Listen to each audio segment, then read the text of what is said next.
Hey yo, what's going on with the viewers of the tube? Tyler here of Chico Crypto, coming to you not live, not in the studio, but out in my backyard, what I like to call nature once again. And you can maybe see my breath. It's a little cold out here in Chico, California, but Bitcoin isn't cold. Bitcoin is on the way up. Bitcoin bounced off of its bottom, 41K, and it is now making its way up above 43,000 as of shooting this video. So what is the reason for the pump, and why is everyone so bullish right now? Well, it's not necessarily bullish. If you've seen, my title of my video, I say Bitcoin is in danger. So if you didn't know, the House Committee on Energy, I think the House Committee on Energy and Commerce, sorry about that, they are having a virtual meeting going on where people are testifying in front of the committee. And it is on cryptocurrency, blockchain to be specific, you guys. And not necessarily only blockchain, Bitcoin. And there are some big testimonies going on. So we have Ari Jules. And if you don't know who Ari Jules is, he is connected to not necessarily Bitcoin or anything. He's connected to Cornell. He is a professor there. But he is connected to Chainlink and not necessarily a Ethereum ecosystem, but other ecosystems as well. Avalanche. I would say he's connected mostly to Ethereum and Avalanche. But there's also Brian Brooks. He is the CEO of the Bitcoin mining company Bitfury. And there are a few other people. This guy named John Belazaire. He is from EcoChain, which is formerly, still is, Power Ledger. And there's a few other people. Stephen Wright, he's Chief Executive Officer of a county. And Gregory Zerzan, I don't know who that is actually. So there are testimonies going on. And I actually am a little worried about Ari Jules in regards to Bitcoin, you guys. He is one of the first guys who's going to be testifying, and he could be testifying right as I shoot this video. But in his testimony, because they had it already posted before the live stream went down, he is actually saying, talking about other blockchain systems. He's saying, proof of work of what Bitcoin uses is the old way of doing things. There is now an energy efficient consensus algorithms out there that doesn't use energy, and these come with proof of stake or proof of stake variants, DPoS, other types of ones out there. I mean, there's many variations of proof of stake. And he's saying that is, the future. That is what the United States should be looking at, you guys. So that is very worrying for Bitcoin, as, if this gets in, some of the political heads of the United States, that proof of work is energy intensive and it's going to take up resources that could be, pointed at houses, nuclear, whatever, they're going to be like, well, maybe we should outlaw proof of work and, force Bitcoin to move to proof of stake.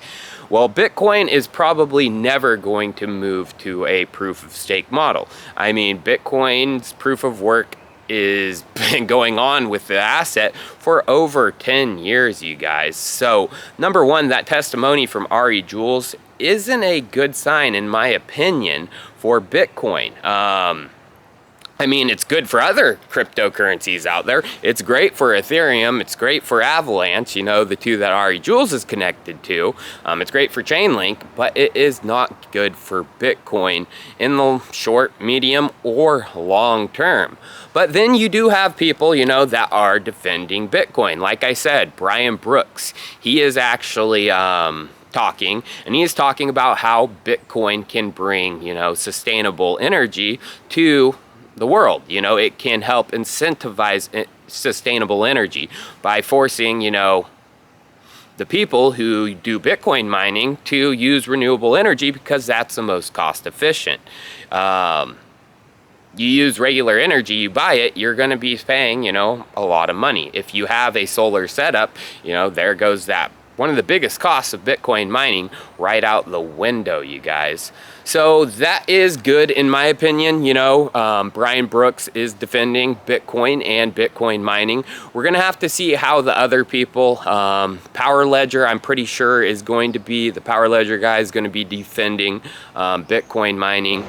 Now, some of you guys who watch my channel, you might be asking, but what about, you know, one of the biggest, you know, energy cryptocurrencies out there, Energy Web? Why aren't they talking?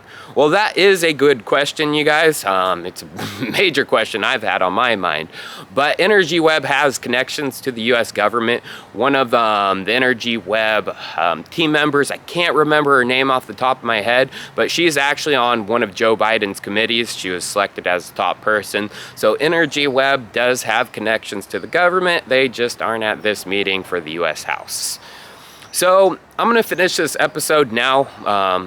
Oh, well, let's talk about what I think about the Bitcoin price first. So where do I see the Bitcoin price going? Well, I don't think anything major is going to be decided at this, you know. That is why I think the Bitcoin price is going up right now. It could be a trap, you guys, like long to short, medium term. Like they could, like I said, get this in their head that Bitcoin mining is, you know, bad while proof of stake is good. And I mean, eventually there could be some laws written that, you know, outlaw proof of work mining because it's so energy intensive. But we do have, you know, both sides of the coin being, you know, flipped here. We have one guy that's for Bitcoin mining, one guy that's against it. So I don't think anything bad necessarily is going to happen. But again, this could be an insider, you know, necessarily pump. People saw that this meeting was coming. They wanted things to look bullish. They're going to get some longers to long, and then they could pull the rug once again. So I would be careful. I wouldn't be setting up any major trades, of course. I'm not, because it just doesn't make sense to me why we're pumping unless something big comes out of this meeting that I didn't see in the testimonies, but I didn't see anything. But now I want to talk a little bit about altcoins. So there is kind of a theme going on right now with altcoins pumping. So if you haven't noticed, a few of my picks are doing extremely well here lately. GMX, which is a decentralized leverage platform, it is doing extremely well. I mean, when I called it, it was probably around like $13, $15, and it's sitting above 60, 62, 63. It broke through 60, you guys. So decentralized financial products are doing extremely well. And then there is Lyra, one I covered just last week, which is a decentralized options platform. It is doing extremely well too, you guys. So there is a theme right now. It's up 30%. I think GMX up 30%, and others too, like Dopex on Arbitrum has been doing extremely well. So the theme is, you know, decentralized financial products are going to do well. I mean, it's basically happening across the board for many of these assets. But there is one more that I am keeping my eye on, and it is on optimism like Lyra, and that is Thales. Thales, Thales. Definitely taking a look at that one because it is also a decentralized financial product. It is binary options. Of course, it doesn't have as much volume. It doesn't have as much hype behind it as some of the other ones, but there is, you know, a chance that it does get that. It does get the volume, especially as this narrative, people start looking for others, you know, ones that are lower rank. I think the rank of Thales is like 1,100 on CoinGecko. So it's way down there compared to some of these other ones. Even Lyra, even with Lyra's pump, I think Lyra's above 55 cents right now. Yeah, I mean, Lyra's way higher now.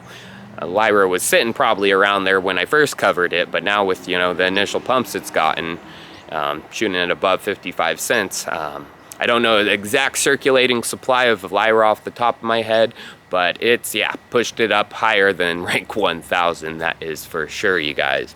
So again, be careful of this pump. I mean, we could go right back down, you guys, right back. And I don't want to see people getting wrecked. So I'm not going to be like, hey, go use my Bybit link and go leverage trade 100x, please, please, please. If you watch those guys who do that, ugh, yikes. That's where they make most of their money. That's why they're living in Dubai and mansions and living like kings, because they're living like kings off the back of your trading. That sucks. So don't do it. Don't follow those guys, and I will see you guys next time. Peace.